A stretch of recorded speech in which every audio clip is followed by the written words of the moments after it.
What's open? Tonight's story is somewhat unique and calls for a different kind of introduction. What's going on? Today we are canceling the apocalypse! Wait a minute. You ain't heard nothing yet. And this is? Lilu Dallas Multipass. Frankly, my dear, I don't give a damn. Houston, we have a problem. Have you tried turning it off and on again? Gentlemen, you can't fight in here. This is the war room. Now, where was I? Welcome to episode 134 of the Blokebusters podcast. I'm Paul, as usual, and today I am rejoined by the creator, writer, director, and producer, because my goodness, she does a lot of stuff, of It Makes a Sound, fantastic podcast, and a previous guest of Blokebusters when she came on the film Spotlight quite some time ago. It is Jacqueline Landgraf. How are you doing? Hi, Paul. I'm good. I'm okay. How are you doing? I'm doing all right. As good as can be, It's been a pandemic. Yes. It's been a pandemic since we've last spoken. Yes, and obviously still technically going, despite Still going. how a lot of people Still going? tend to see. But I know. Still going. Well, happy to be back. Happy to talk to you. Hello. hello. Yes. Thank you very much for coming back. And before we get into the film, which everyone that has downloaded this will know what film we're going to be reviewing. But what I wanted to talk with you about first is just a little behind-the-scenes peek here, everyone. We are recording this very shortly before the second season of It Makes a Sound is released. And I figured, technically, I was about to reach out to you and discuss having you come back on and talk about it, and then you reached out to me. So I did. Yeah, I wasn't cool. I couldn't wait for you to ask me. I blew it. Well, it's fine. But yeah, no, I figured it would be good to have you come back on and we could discuss it. And then, as we'll talk about a little later, we will also get into a film which kind of has some things in common a little bit with It Makes a Sound. But anyway, yes, why don't you give the elevator pitch for It Makes a Sound, and then we can talk about that a little bit. I will. Thank you. Yeah, I know. I'm very excited to talk about the ways it connects to our film today. But It Makes a Sound is not a podcast like this one. It is a musical fiction podcast. And I would say it's a tender and quirky and definitely nostalgic story about a woman who returns home to her decrepit hometown on an abandoned golf course to care for her mother who has dementia. And we meet this woman, Deirdre Gardner, in the midst of an incredible discovery. She has found a cassette tape from 1992 in the attic that contains the only known recording of the first concert of former resident and musical genius Wim Farros. And we kind of quickly figure out that for various reasons she cannot play that tape. So what ensues is Deirdre's attempt to revive what she thinks is the sound of a generation entirely from memory. And on that journey, she and her mother find themselves fronting a wildly avant-garde, multi-generational band that they have accidentally formed. And that band, much to their surprise and dismay, kind of garners some international fame. Yeah. So we're coming back to a second season where things have gotten a little rougher in Rosemary Hills, and Deirdre is taking care of her mother from the nursing home and having to reckon with the fact that her public plea for people to remember Wim Farros has inadvertently created a cult sensation. Yeah, no, I'm definitely looking forward to it. And I also very much enjoy that you were able to give a basic plot without giving away the basic plot. So that was very well done. Thank you. Yeah, it's interesting, like when you're trying to describe, I'm sure you deal with this when you're talking about movies, but I think for a long time I was trying to cloak the story in a lot of mystery, and now it's been a long time since the first season. It's like you don't have to be so mysterious. You can sort of state a little bit more of what's happened and reveal the plot, which is a relief. And I feel that about movies too, when people are like, oh, I don't want to spoil it for you. It's like, it's been out since 1990. You can spoil it. Very true. Although I will say there are definitely some things within the first season that you deftly avoided discussing. Well, thank you. I thank you. But yes, Please listen. Yeah, I really do recommend everyone listen to it, because when it first was airing and I was listening to it, it was one of those podcasts that I was listening to and realizing I hadn't really heard anything quite like it. I will say the only thing that sort of came close to be like, this kind of feels similar, and I got into it in the same way, was actually the Orbiting Human Circus of the Air. Well, that's such a flattering comparison. Thank you. Yeah, no trouble. Yeah, it was a. I very much enjoyed that podcast. I really enjoyed the first season of It Makes a Sound. Unfortunately, given my relatively busy schedule, I was unable to follow along with the re-listen that you were hosting previously. But I do want to go back and kind of try and get it all in again before I start with the second season. And I do. Well, thank you. Yeah, no problem.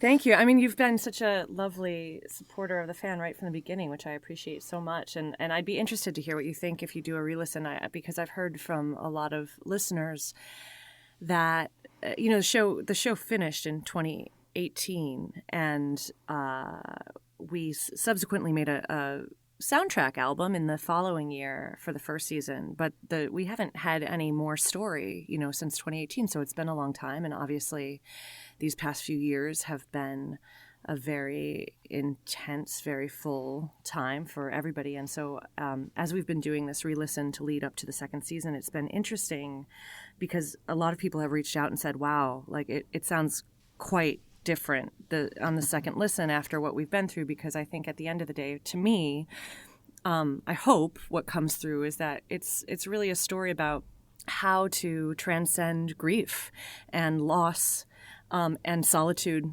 with kind of a big dose of whimsy and faith and music, and about really having to do that in front of community, that you can't heal without community, and there you have to find your people, you have to find people in general. So I hope that resonates in some way right now. And the interesting thing as well, and I don't know if this was 100% intentional or if it was just like a sort of a byproduct of trying to get people to re-listen before the second season comes out, you are getting people who may have listened in 2018 to nostalgically look back at the podcast about nostalgia.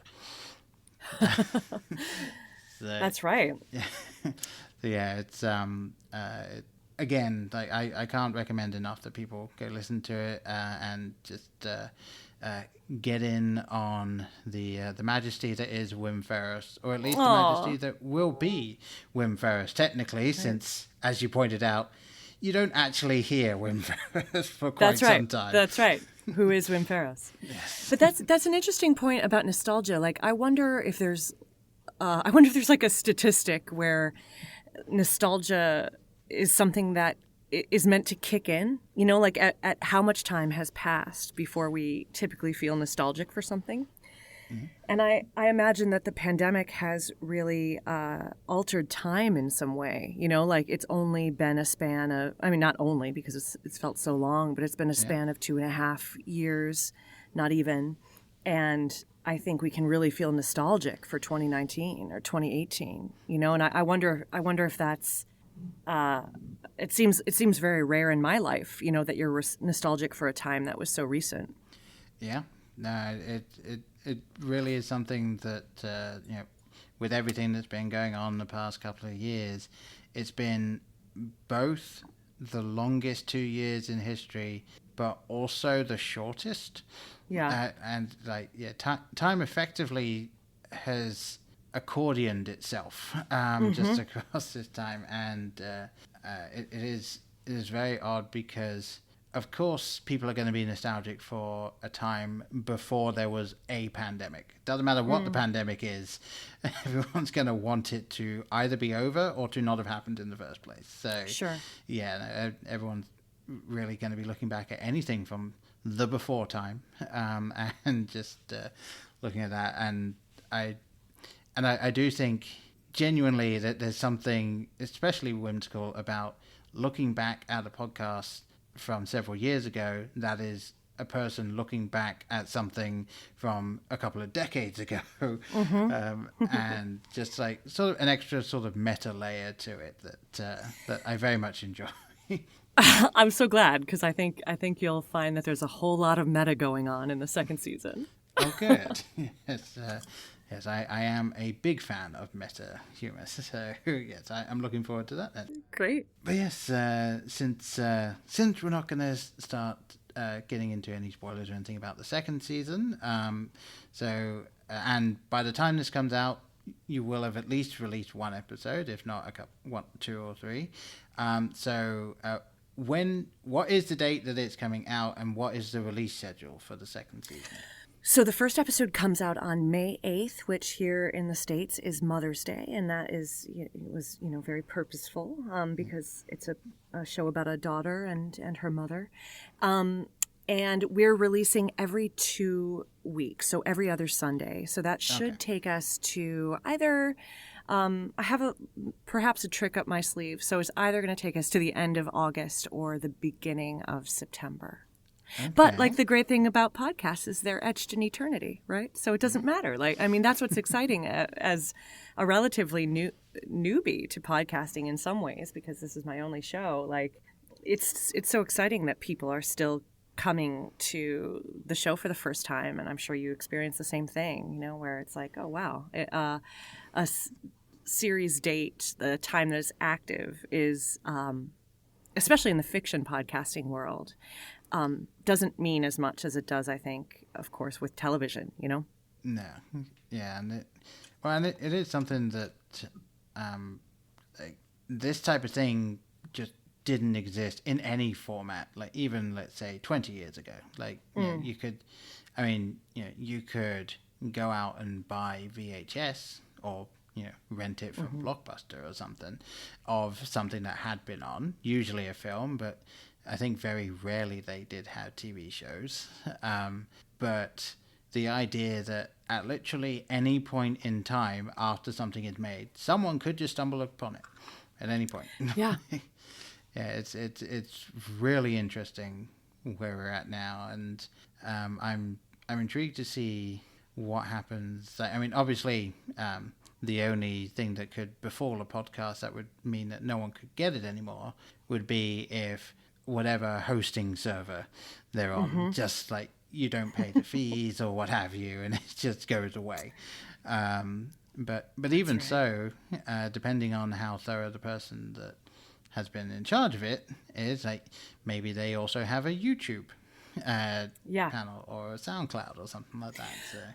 Well, I thought it was it makes a sound thing that happened. When was it? More than a year ago now, when MySpace basically erased all of the music. Yeah. And troves of people's, MP3s and audio files of all of this music new music that they'd put on MySpace, and many of it just lived in the world of MySpace, was eradicated.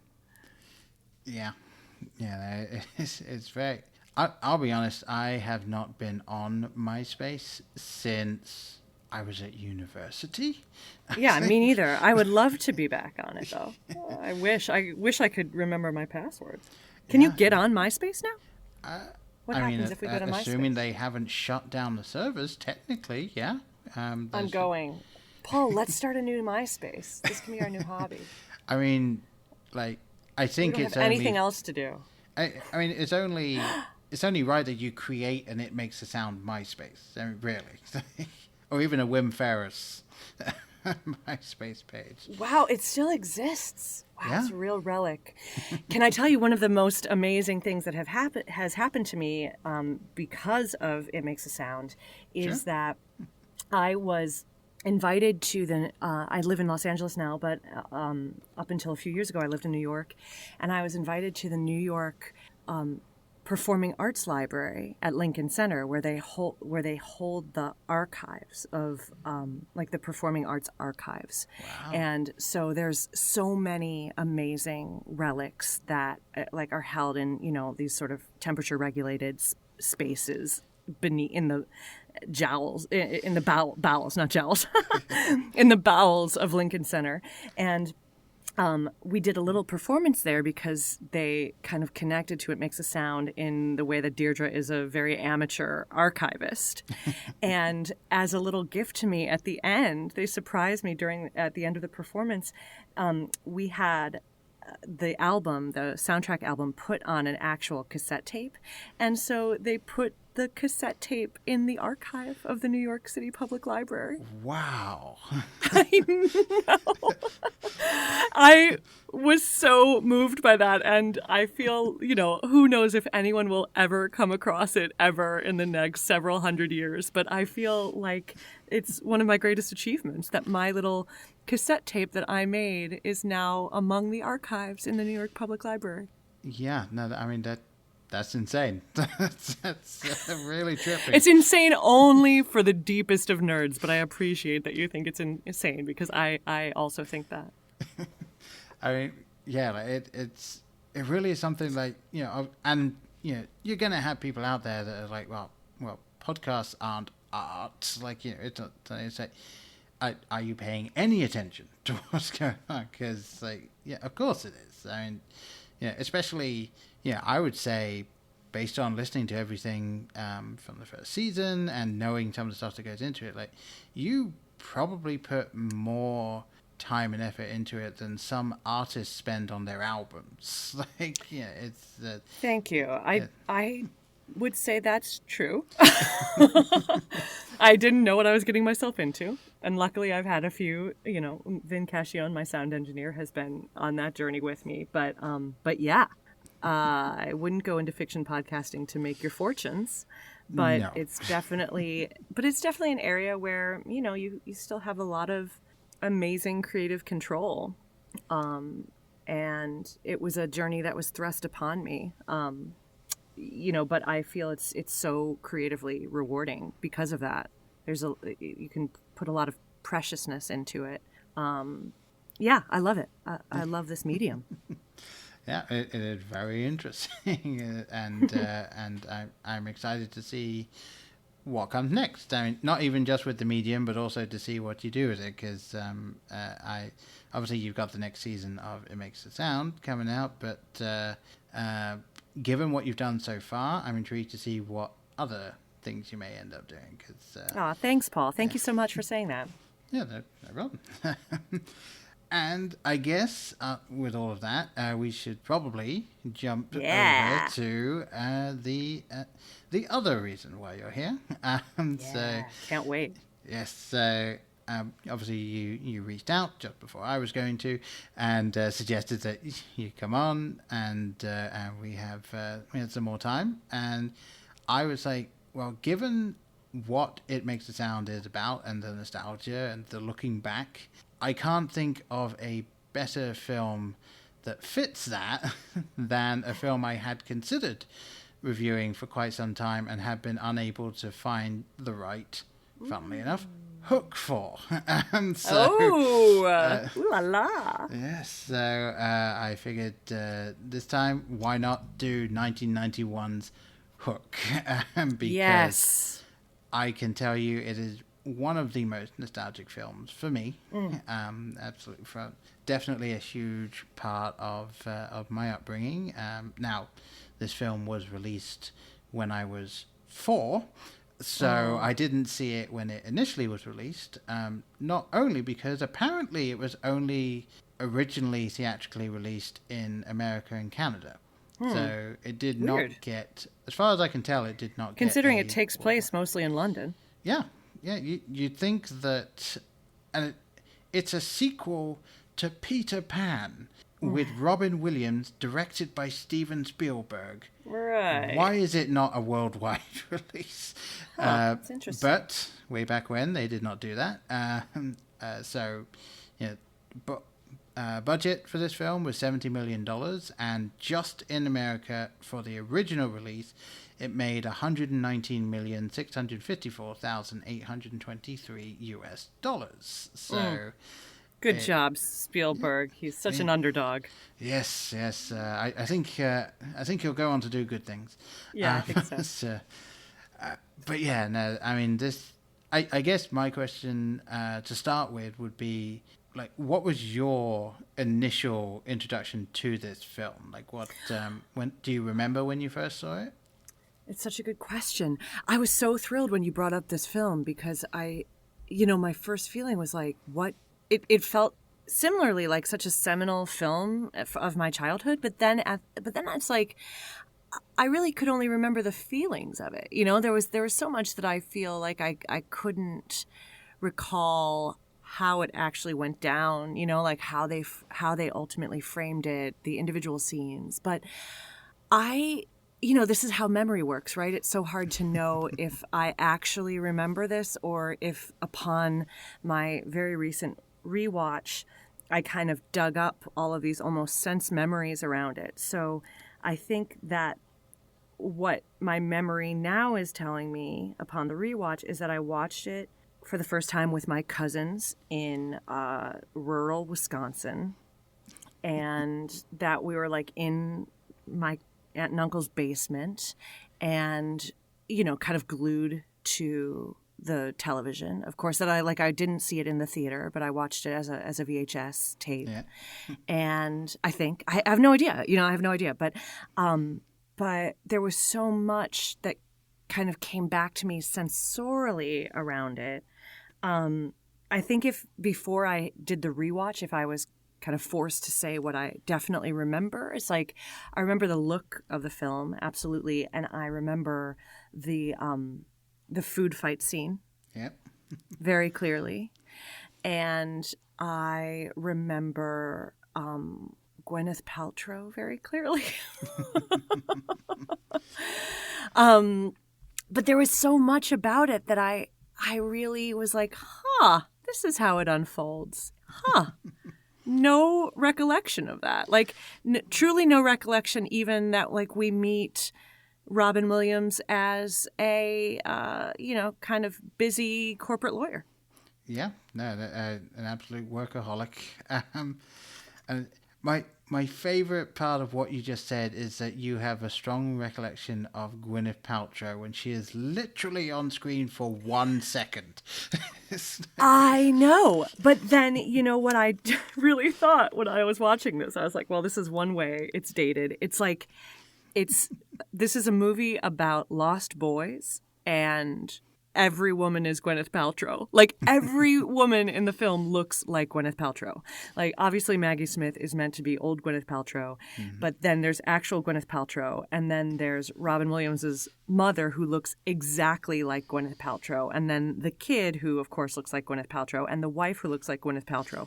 Like, every woman who's on screen, except for Julia Roberts, who is Julia Roberts, is Gwyneth Paltrow.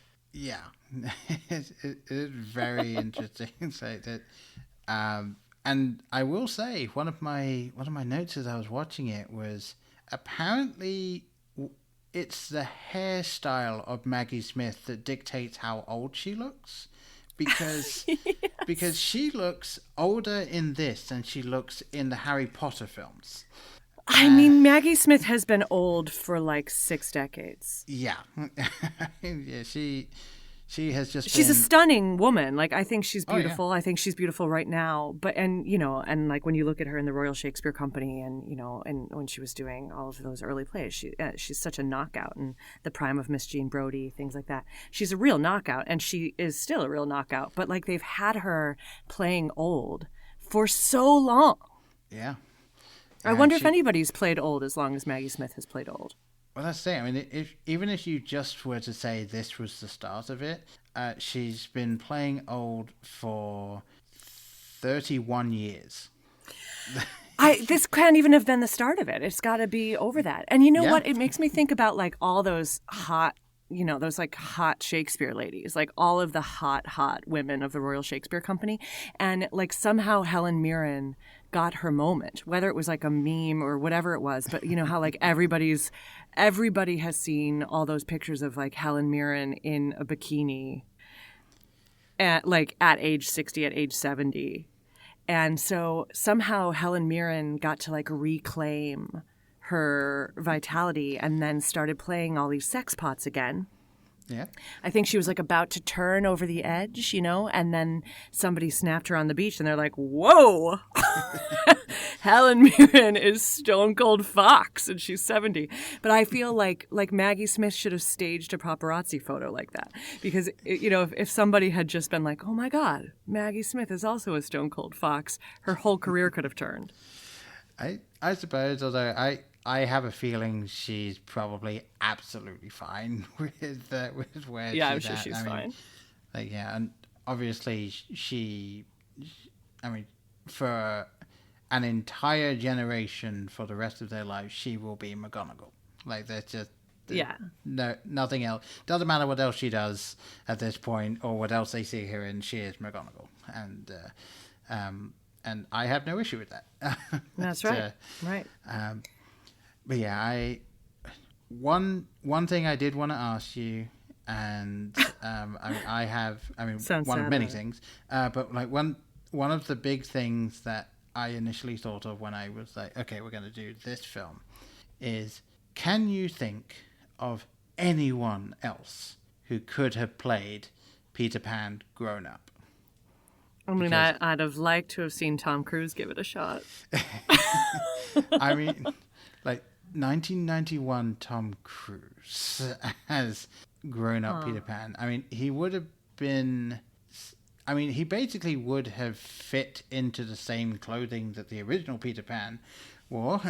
So I guess he would have had the body for it. But, I mean, someone who just so embodies... Yeah. I mean, Peter I can Pan. think of someone, like one of my favorite actors, and you mentioned the Orbiting Human Circus, John Cameron Mitchell. Like, how much would you pay for Hook starring John Cameron Mitchell? That would be interesting. That would be amazing. Yeah, and I've been trying to rack my brain to think like someone who could obviously do the he's completely lost all of what would have made him Peter at the beginning, and then someone who can then pull off Peter's back, like once he's gone for Peter again. And really the only person I can think of that would even come close was actually Jim Carrey, but he's not the right build. Like, yeah, if that sounds weird, because Jim Carrey can absolutely do. Yeah, he's an amazing actor. Serious, and then he can do the silly, but like it's still not right. Like his style doesn't fit. But if you think of someone who was frustratingly was just like the eternal child, like someone who was so loving and so like could connect with anyone. Like for instance, Mara Wilson when he was working on Mr. Doubtfire, and all that. Like I can't think of a better choice as someone. know. I mean, Robin Williams is such a beautiful thing that we had, like such a beautiful human, such a beautiful thing that now will always live in our imaginations. And actually, I feel like shaped for several generations of imagination, I feel like he was out of time and, that puckish character who was, as rightfully captured in many films, just out of this world, not of this world. And that it's always good to be reminded of that. It's good to watch, because when you're watching Hook, when you're a kid,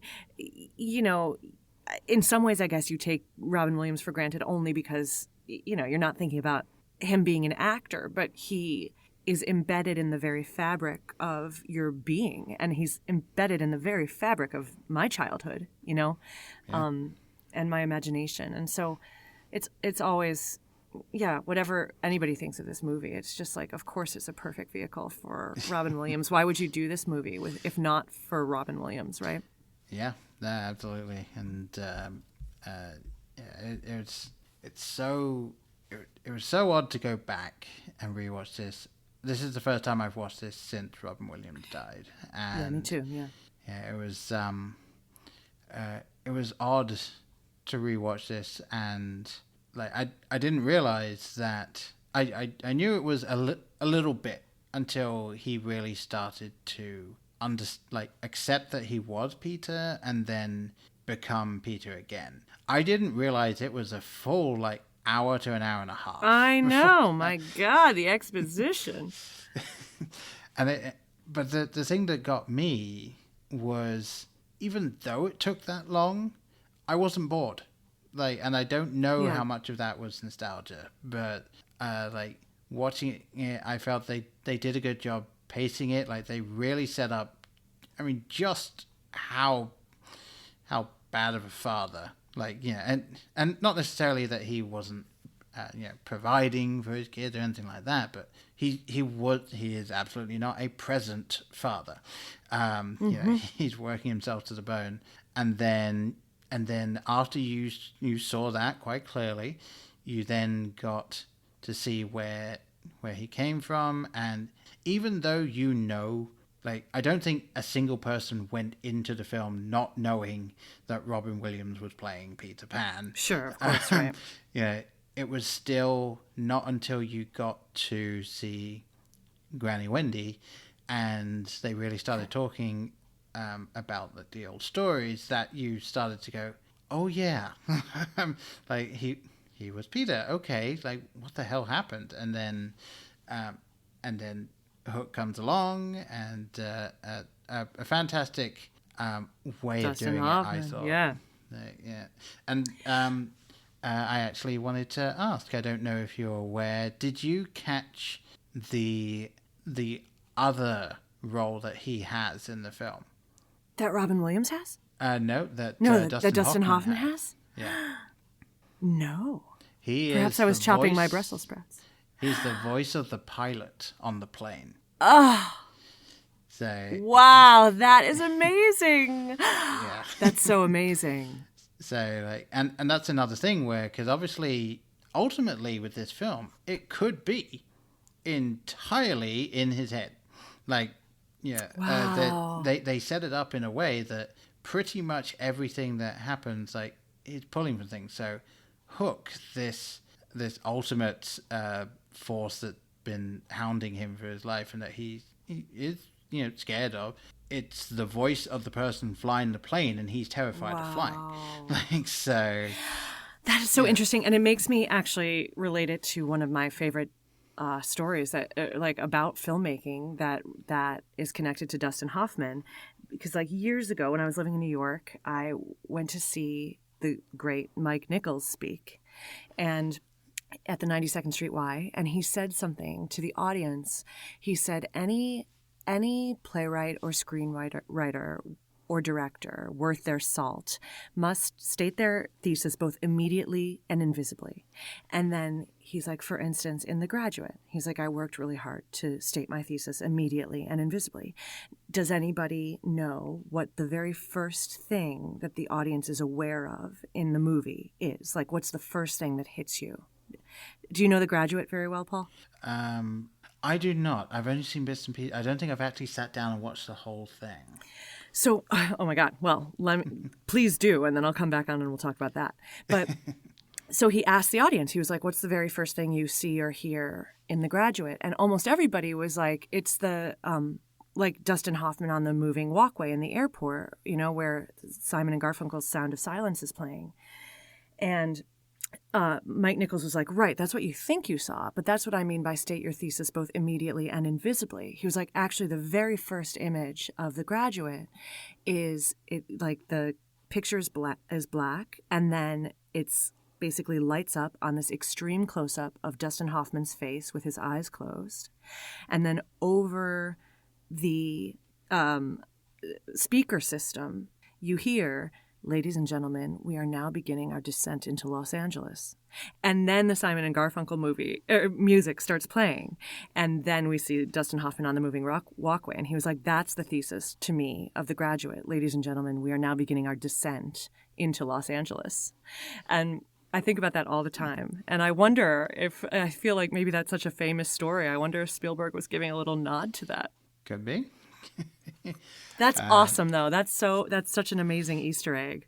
Yeah. And the other one that I wanted to mention, because I bring it up anytime I talk to anyone about Hook, did you know that Glenn Close is in this film?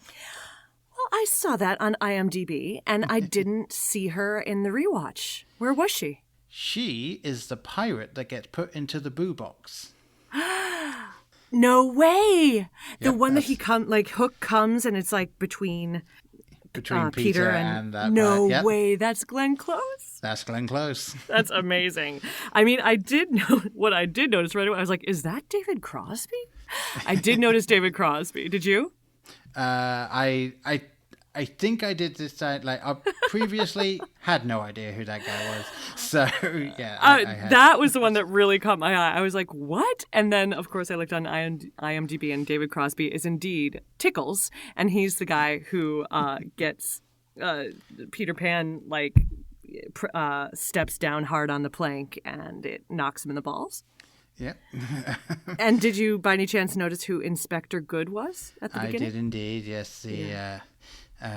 It's the drummer extraordinaire himself, Phil Collins. Yes, that's right.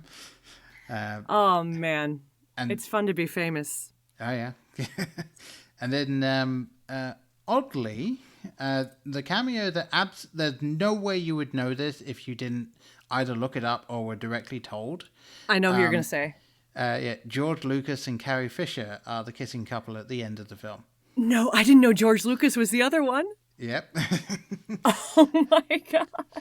So it's like, what? Like, honestly, it could have been anyone. Like, there is not a soul that would be able to pick them out. Even on like the widescreen cinema, there is no way you would have known who that was. But yeah, that's such a cool thing to be like, yep, they're in it. They were in Hook. That's incredible. I imagine that they were like all at a dinner party, like George Lucas, Carrie Fisher, Phil Collins, David Crosby, Glenn Close. You know, they were all at a dinner party, and Spielberg was like, I've got a great idea. Come to the set tomorrow. Yeah, pretty much. Oh, it's so fun. Yeah, and of course the other late great Bob Hoskins as Smee. So good. I think I remember originally like thinking back on rewatching, like obviously Hook, Dustin Hoffman, great job, did fantastic as Hook. Bob Hoskins as Smee was amazing. Masterpiece. Like all of those things where like he does the joke when he's introducing Hook and says he's almost unfathomable and just there's absolutely nothing. So he does that, okay. Yeah, and then he does another, it's like, okay, thank you. Or, you know, when it doesn't, you know, Captain Hook's like, Smee, where's the carpet? Like, oh. Right. He's like a master of subtlety. And I often wonder, I've never looked it up, but the scene when Smee goes like running off into a room by himself and he's just running in circles, just like asking about Smee, and then he just ends up with like, wait, Smee's me. Like, what about me? Like, how much of what he did there was improvised? Because I feel like they just let him kind of run with it. I bet they did, yeah. But yeah, no, that's another fantastic actor. Unfortunately, yeah, he really packed him in this one. I did learn in my sojourn through IMDb an interesting fact that the kid who plays Jack, who was so good, I thought he was such a good actor. Yeah, the child actor. And it was interesting because he looked so much more familiar to me. Like I feel like he really imprinted on me somehow as a child. And when I was looking him up, I don't think that I've seen him in too many other things. It must be like from Hook that is what made such an impression on me. But he's a really good actor, and it really shines through. You can tell. And interestingly, in art imitating or life imitating art in a kind of warped way, he is a big-time corporate lawyer now. Isn't that crazy? Like, he's grown up to be like a big-time corporate lawyer and a teacher of corporate law at many different law schools. Yeah, that's really interesting. Like that somehow he was in a film where his character's dad was a effectively negligent father because of how busy he was working as a corporate lawyer. And apparently he went, that's the life for me. Exactly. Yeah, I feel like the message is like, don't sell out your soul. Like, don't sell out the child in you to the pirates, you know? Yeah. Like, isn't that what Granny Wendy says when she hears what Peter does? She said, Peter, you've become a pirate. Yeah. And it's entirely because of how Jack is describing it, which obviously one of a couple of things that was quite on the nose when it comes to the script for it, but a welcome addition actually, because that is kind of what kids would say for that. I will say I did think that the kids in this were very good, and the only bit in the film that I even remember as a kid just being like, okay, when I saw it is when Maggie is just singing. What is that? She's like Fievel in An American Tale. What is happening? Just randomly holding a post and singing out into the air. Yeah, I think I understand symbolically what it's meant to be. Like, I feel like, the Lost Boys are starved for, like, any kind of, like, female gentility. Yeah. And any kind of maternal nature. She's a little, like, 6-year-old kid, but, like, she's the one who keeps, like, reminding us about her mommy and mother and talking about mother, and she's the one who defends Hook at the end and says, like, he's just a mean old man who, like, really needs a mommy. Yeah. So she has like an understanding, I think, that all these boys need a mommy. And so, like, I think we kind of see that she could hold the mantle of Wendy, possibly. But but I feel like there was just maybe too much cut around her where they're like, but keep when she's holding on to the wooden post and singing apropos of nothing into the air. Yeah, there's pretty much nothing else in the film that says we're going to have a musical moment here, and then just all of a sudden she's just singing, and it's like, I was trying to remember, I didn't go back and rewatch Peter Pan.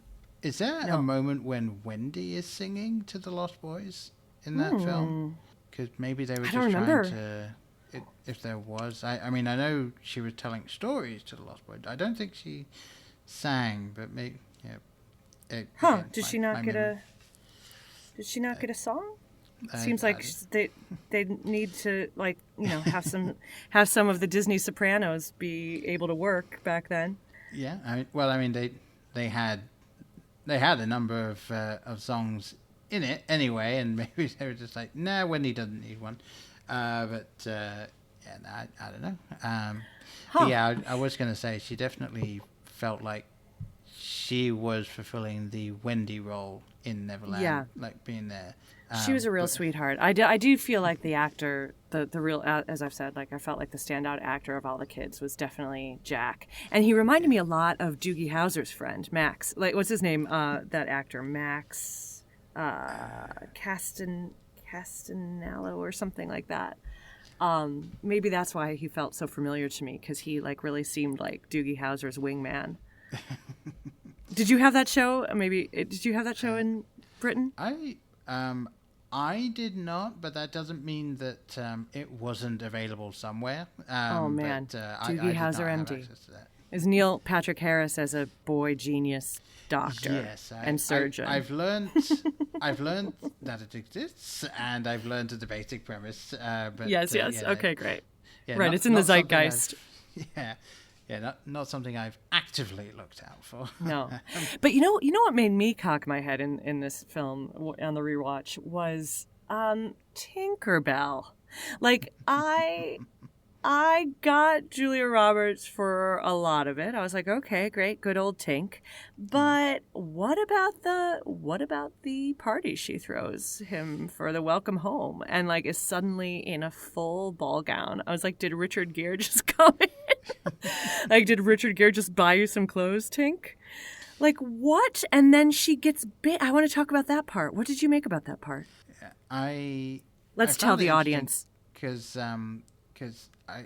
obviously one of the biggest things in Peter Pan is Tink is Peter's. Like, there's no ifs, ands, or buts about that. Tink is Peter's in that, and she gets fiercely jealous of anyone who might specifically Wendy. Yeah, someone who could fulfill the same role as Tink. So, yeah, that I will say Julia Roberts, I thought, did a relatively good job of kind of regular Tinks. Like, the things that are a little bit mischievous and just willing to go along with whatever.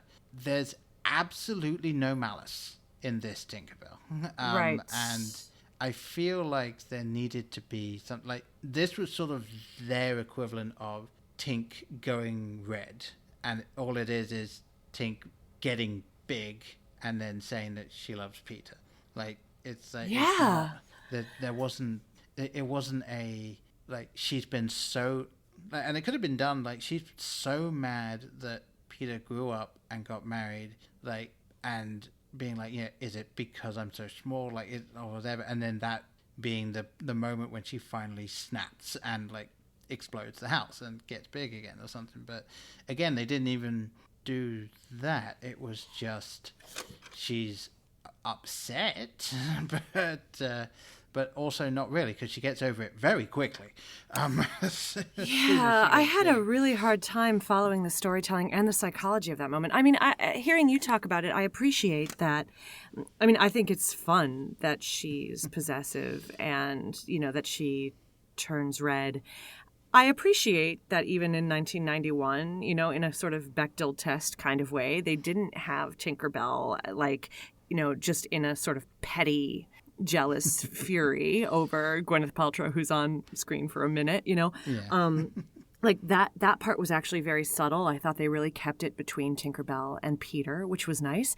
But that moment, like, first of all, she's a tiny little fairy. He comes in, she's in full Cinderella mode, with her like flaming red hair, and he's like, "Ooh, you look beautiful," and she's like, like, "Thank you, like, I'm throwing a party for you, like, it's just us," and then it cuts to a whole scene with the teddy bear, and he connects himself. Like, he connects the bear to fatherhood.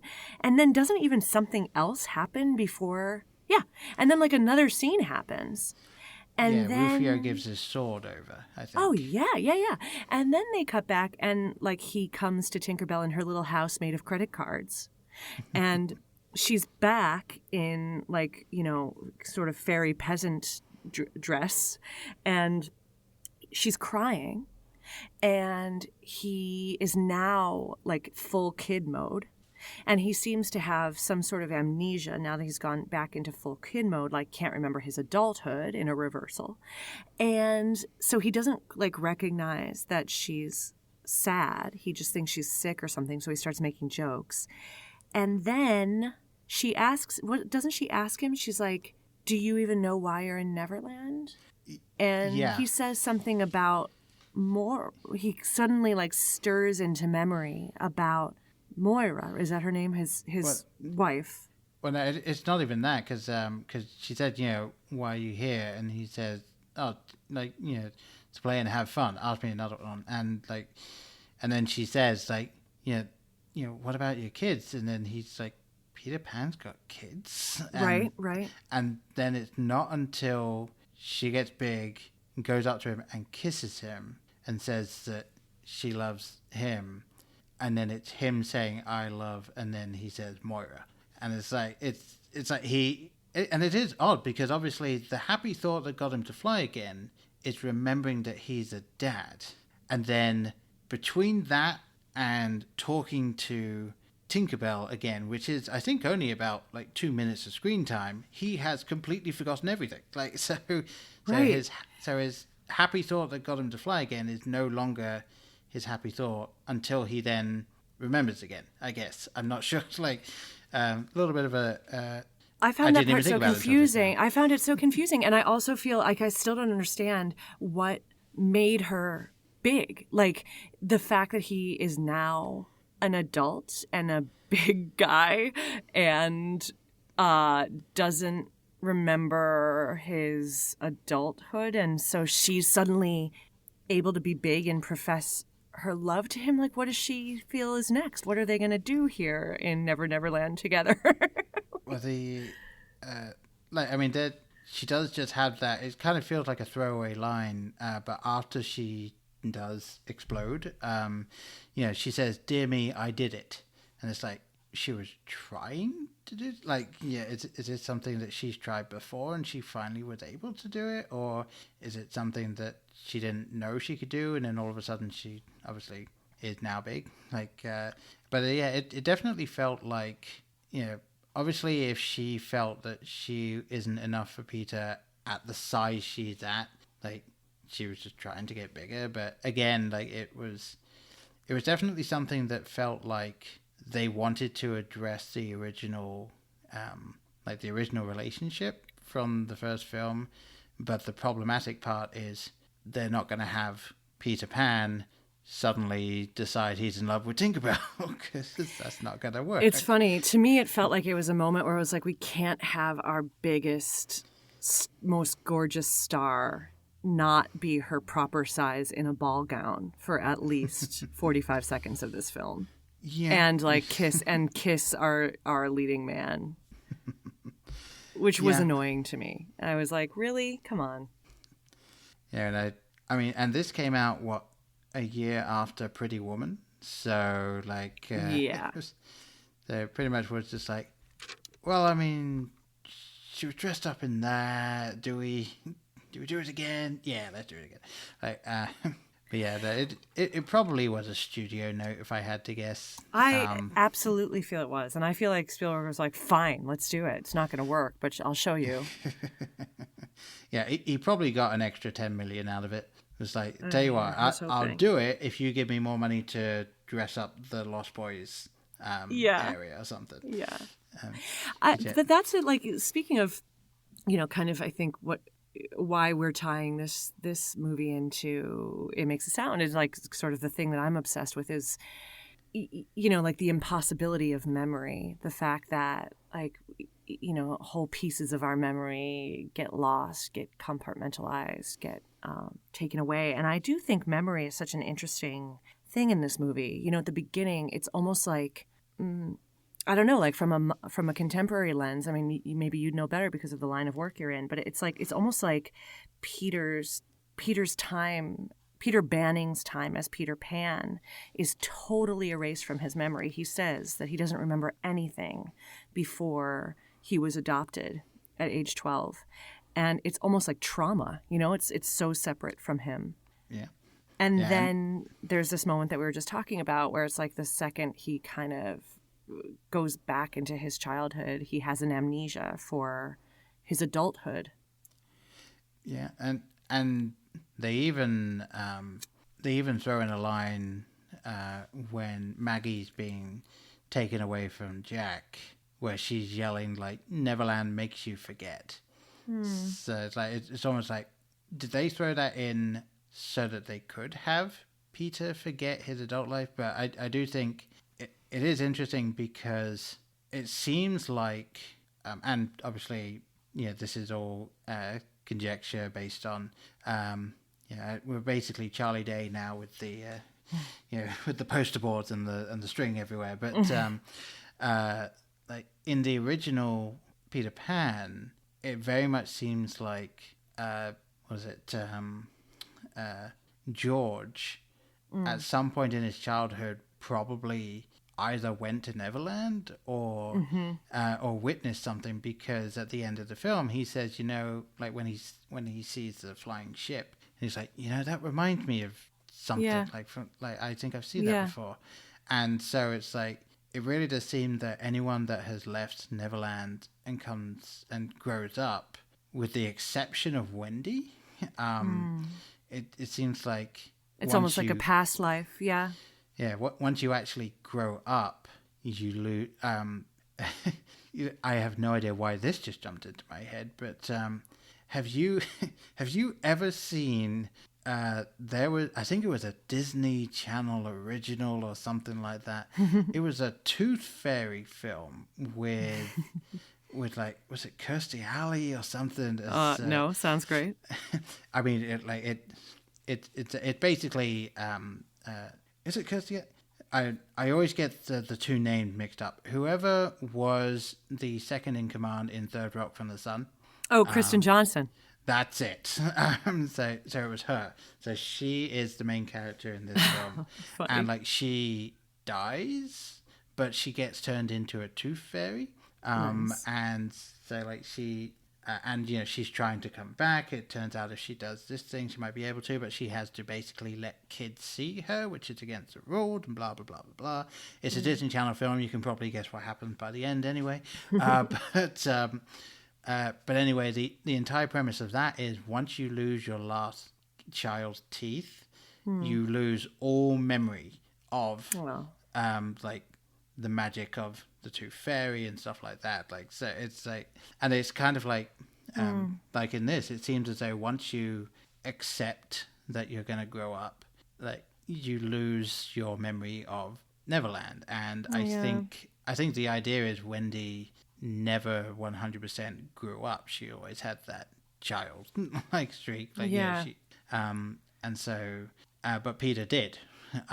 So, and then when he goes back, he does flip the other way. So I guess the idea being, once you're a child in Neverland, like, you're not an adult anymore. So he effectively just isn't for whatever that 3 minutes of screen time was. I like that also, though, in Neverland, like you mentioned, what Maggie says, like, Neverland makes you forget. Yeah. There's something about Neverland that feels like the river Styx, like you're in there and you forget your mother. And I feel like I liked that about the film, even though it's like this blockbuster Steven Spielberg film. I feel like it maintained the undercurrent of yearning and, this a sadness, a wistfulness and yearning in Neverland that no one can quite put their finger on. And I thought it was interesting that, like, you could see how Peter's kids were standing in the limbo of that, like, especially in that, like, those final moments that kind of keep like he sort of almost leaves Neverland for a long time, for 30 minutes. And he, like, almost kills Hook and then gets pulled away from killing Hook by his kids, and then almost kills him again and gets pulled away from killing him again by his kids. And then he's celebrating with the Lost Boys and he, like, continuing to play. And then his 2 kids are just watching him play again. There's something very, very poignant and beautiful about that, of like, what is the bridge? What is the bridge from childhood to adulthood, and how do you keep the bridge? Like, is there a bridge? How do you find it, like Wendy's found it? Yeah, and it is interesting because, I mean, obviously, once again, you can even make the argument that after Hook is, to quote from the Wikipedia article, devoured by the reanimated corpse of the taxidermied crocodile. Whoa, which that's is what a that was? fantastic sentence. Yeah, apparently that's what it was. I mean, yeah, I never 100% understood what was supposed to be happening in that one, because, I mean, obviously the idea being he got eaten because there is a cartoonish burp after after that all happened. But yeah, it's never actually explained how this crocodile actually comes back to life for a second. But whatever. It's the end of Hook because why not? But yeah, like once he's actually celebrating again, like the question is he back to Peter again? Like, has he forgotten again until he sees his kid? Like, I don't think that is the case necessarily because they don't have him have a like, oh, right, yes, like moment. It is more of a like, he was obviously celebrating, but he knew that he had to get his kids home. But yeah, like, I don't know what the film itself doesn't even really give you a solid like answer to anything like that. I mean, at the end, when Tootles finally gets his marbles back. Which, that really did me in. That really got me. Yes. I never He's lost like my King marbles Lear, after yeah. all. Oh. And like it's one of those things where the film, up until the last literal minute of the film, like you could take it that it could entirely have been in his head. Like, there would have been some real stretching to, okay, where did the kids go? But like ultimately you could say like this was Peter Banning's like midlife crisis type thing. Right, as he says, he's like, I'm having a nervous breakdown. I'm following the light. Here I go. Yes. Oh, there's the house way down there. But like, with everything that was sprinkled in and the way they set it up, like genuinely they could have made it an ambiguous ending, and then Tootles flies off back to Neverland, and it's like, nope. No. Turns out that was all true. No, I feel though at the end, like it's like in the great sort of Joseph Campbell Hero with a Thousand Faces sense, like they've integrated. I guess I'm answering my own question in some ways. Like, you get the sense that now that they've been through that journey, like all of that family is going to be like Granny Wendy. Don't you get the sense that like they'll always remember Neverland, and they might even return, or they might not need to return because they remember it, and they've chosen to grow up and be like an integrated whole where they're adults, but they still have like magic and whimsy. Yeah, I absolutely agree with that, and especially with Peter's final line being the inverse of Hook line, because obviously Hook says to die would be a great adventure, like the last great adventure, and then Peter at the end of the film says to live would be an awfully big adventure. And that's like the way it ends. And even just reading it and saying that now, like I'm remembering the end of the film, and it's like I think like this film, even though it didn't do a huge successful run at the box office and so on, and which is shocking. Yeah, and the interesting thing is like I tried looking up the numbers for it, and the actual box office listed on Wikipedia is 300 million, but I can't find any actual data on anything that isn't domestic. So it seemed like it wasn't actually very well like tallied back then. But I what think a garbage that, number. Yeah. I feel like he's languishing in film, poverty. I know. I mean, it only made 230 million over its budget. You want to hear the numbers from my podcast? I mean, if you want to give them out, go for it. Yep, negative XYZ. Yeah, somehow people have spent an inverse amount of time listening to the podcast. They've actually spent time telling you they're not going to listen to it. That's what... No, I just meant like the budget, or like the income. Yeah, I mean, I think if if anyone wants to take away anything from this entire podcast, it's don't get into podcasting to get rich quick, because it's not going to happen. No, but it is very rewarding, and you can go back to Never Never Land and play and be whimsical and create and imagine. Yeah, no, exactly. And we're not all here to be corporate lawyers like little Jack. No. Like little child actor Jack. Yes, who didn't learn anything from he his learned time nothing. in this film. I know, he learned nothing. It's a beautiful film. It's like I'm liking it more as we talk about it, because it's just, Peter Pan is eternal. It is such a beautiful story.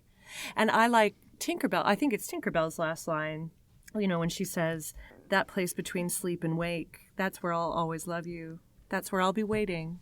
And I feel like, yeah, again, back to like, where's the bridge? I feel that so much. It's like, you're just right there on the periphery. Like if we can just sort of access the periphery, the not linear of our lives and our memories, that there's like so much right there on the periphery.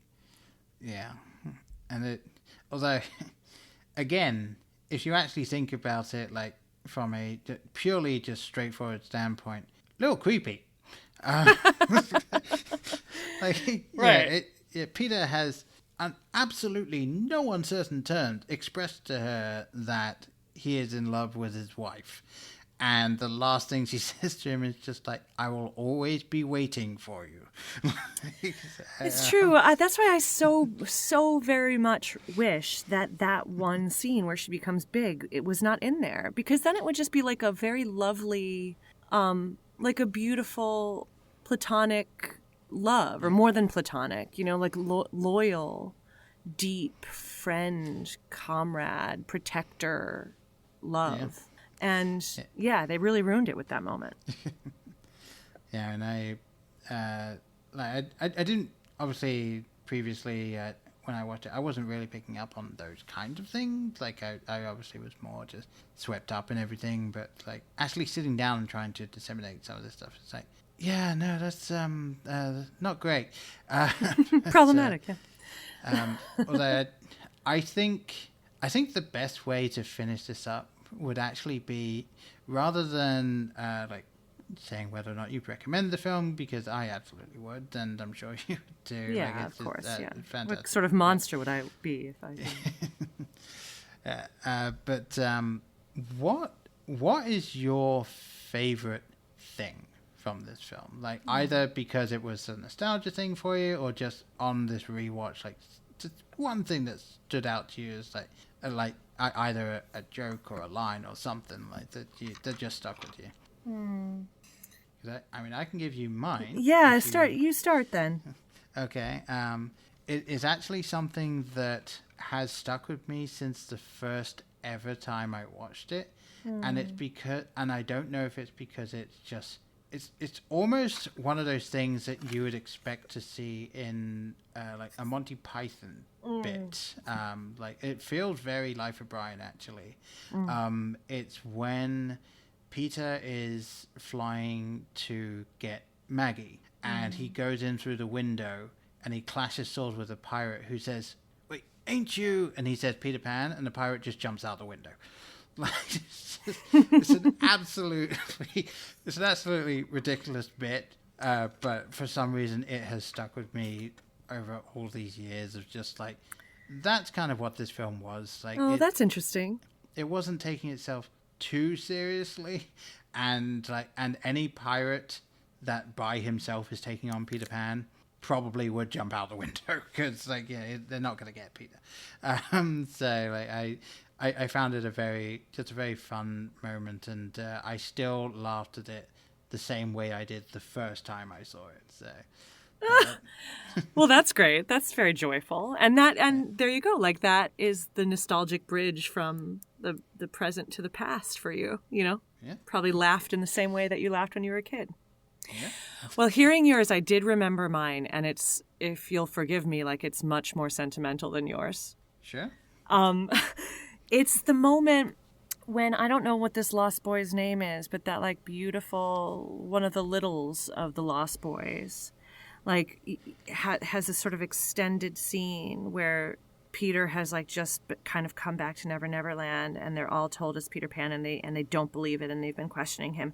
And then the one boy sort of comes forward, and Robin Williams is kneeling, and this boy just clutches his face and just starts playing with his face as though it's clay, and just keeps going, and the scene goes much longer than you think it can, which I really respect. Yeah. And then finally, like, he puts Robin Williams' face into a big smile, and then he just says, "Oh, there you are, Peter." Yeah.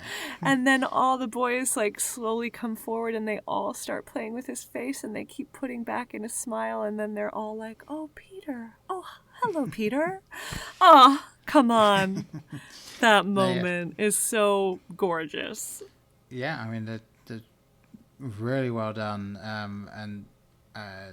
As you were talking about it, I was trying to look up some of the names of the Lost Boys. I don't know for sure, but one of the Lost Boys' names in this film is Too Small.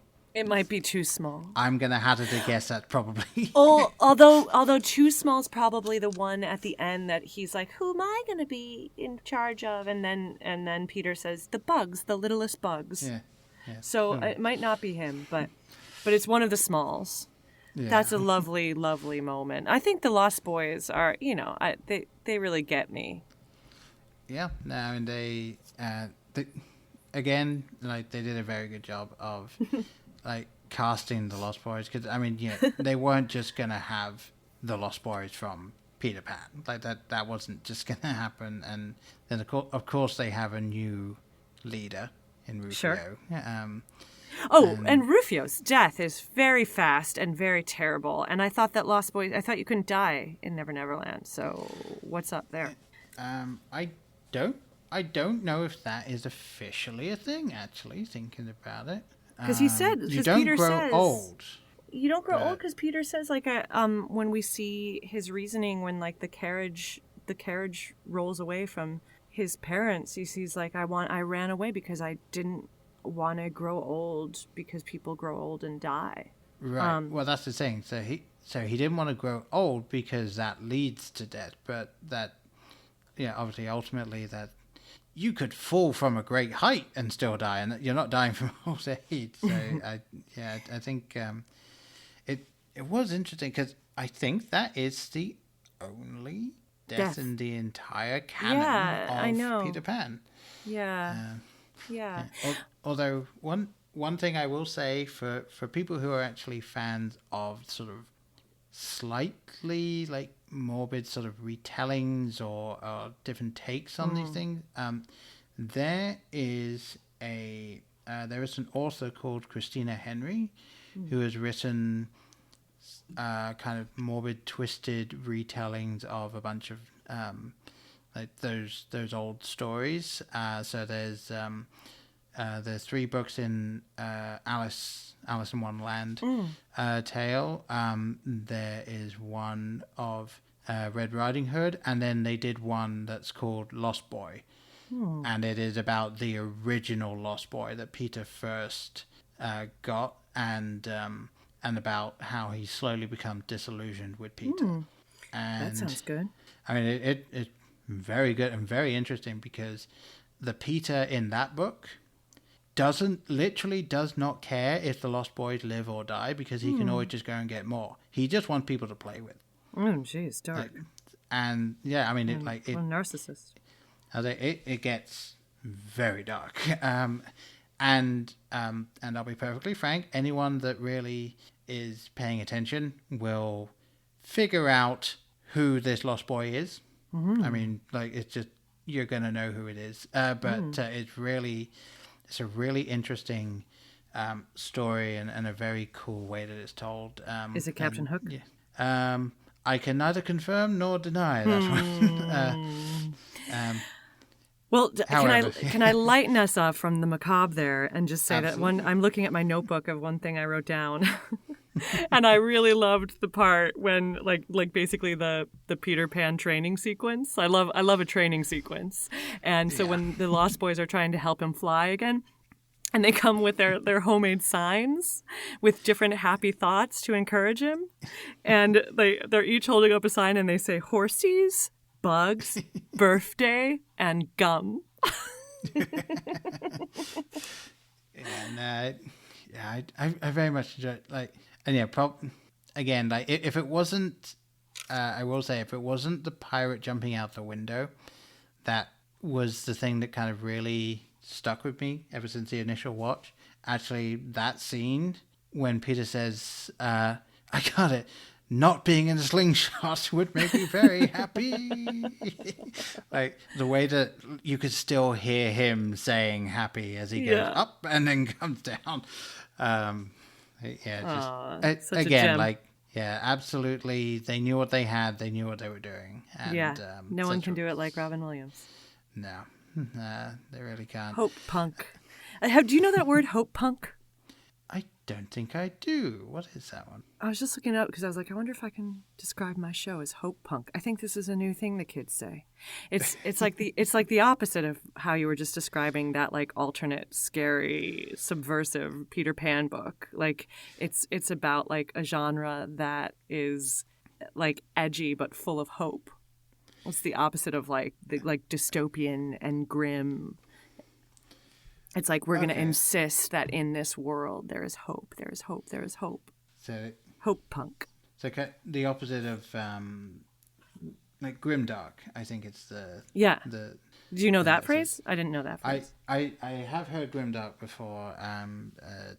Took me a while to pull that up because very much like you said, like the books that I was describing, I would class them as grimdark, absolutely. Right.